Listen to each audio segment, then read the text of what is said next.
Yo creo que justamente en esa singularidad del lugar en que él se sintió situado en la cultura, de alguna manera el ser montevideano en el Uruguay del siglo XX y XXI es un duro interrogante. Dije, cómo constituirse culturalmente, cómo reconocerse con las raíces recientes de la inmigración europea en este movimiento demográfico que ha sido la afluencia en la década en las décadas de la primera mitad del siglo XX en el Uruguay, y cómo nos hemos constituido de alguna manera, articulándose las corrientes migratorias últimas con todo el bagaje, lo que significó la patria vieja, la colonia, ¿sí?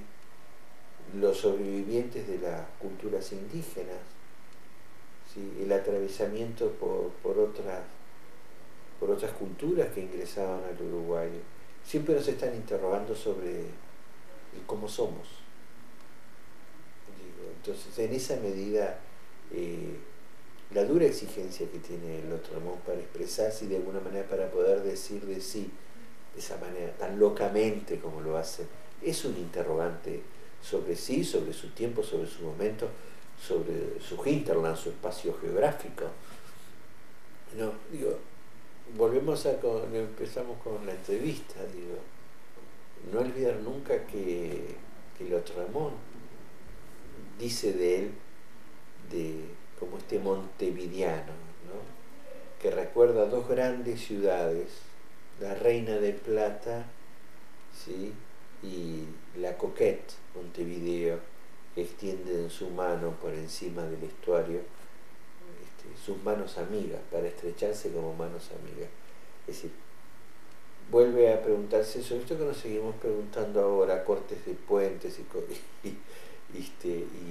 papeleras mediante, ¿no?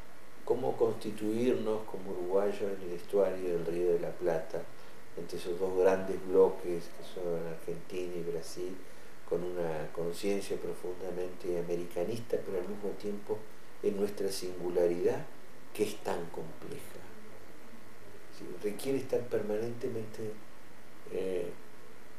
repensándonos y habilitándonos no solamente la reflexión racional, sino dejar que también surjan y se puedan abordar los elementos subjetivos, no necesariamente incluibles dentro de una categoría racional, ¿sí? La afectividad, los sueños, las ilusiones, la imaginación, la fantasía, que no siempre ingresan en la fácil comprensión racional. Diría Foucault, poder ir un poco más allá del momento cartesiano. No somos exclusivamente pienso, luego soy.